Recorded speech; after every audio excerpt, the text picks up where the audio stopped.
అనగనగా ఒక దట్టమైన అడవిలో ఒక అందమైన చెరువు ఉండేది. ఆ చెరువులో రకరకాల చేపలు తమ తమ కుటుంబాలతో కలిసి ఒక పెద్ద కాలనీలా నివసిస్తూ ఉండేవి.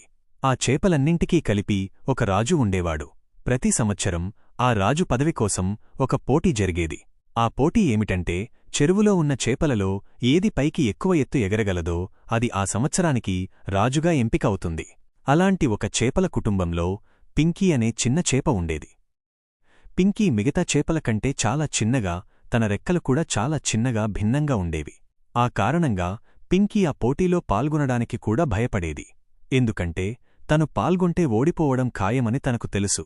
అయినా పింకీ నాన్నగారు తనను ప్రోత్సహించేవారు. పింకీ, నువ్వు చాలా ప్రత్యేకమైన దానివి. నీ చిన్న రెక్కలే నీ బలం కావచ్చు, ప్రయత్నించి చూడు అని చెప్పేవారు. కాని పింకీ తన తోటి చేపల ఎగతాళికి, వారి చిన్నచూపుకి కుంగిపోయేది.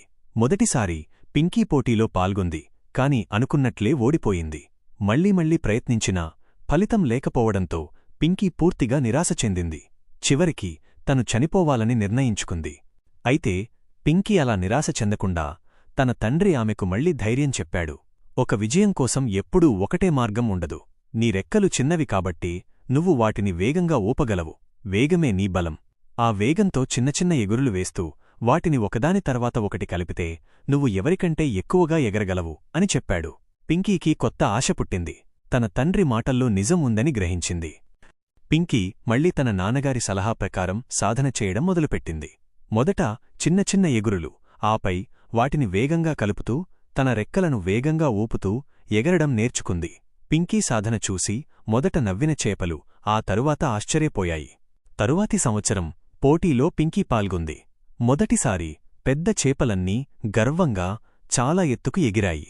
కాని అవి కిందకు పడిపోయాయి. పింకీ మాత్రం తన వేగవంతమైన చిన్న రెక్కలతో చిన్న ఎగురులు వేస్తూ ఒకదాని తరువాత ఒకటి వాటిని కలుపుకుంటూ చాలా ఎత్తుకు చేరుకుంది. చివరికి పింకీ ఎవరూ ఊహించని విధంగా రాజుగా గెలిచింది. అందరూ ఆశ్చర్యపోయారు. పింకీ తన చిన్నతనమే తన బలం అని నిరూపించుకుంది. అందరూ ఆమెను అభినందించారు. మనం నేర్చుకోవలసిన పాఠం: నిరాశ చెందకూడదు. జీవితంలో ఓటములు ఎదురైనప్పుడు నిరాశ చెందకుండా మనల్ని మనం నమ్ముకోవాలి. బలాన్ని కనుక్కోవడం మన బలహీనత అని మనమనుకునేదే ఒక్కోసారి మన గొప్ప బలం కావచ్చు. మనకు ప్రత్యేకమైన లక్షణాలను గుర్తించి వాటిని ఎలా ఉపయోగించుకోవాలో తెలుసుకోవాలి.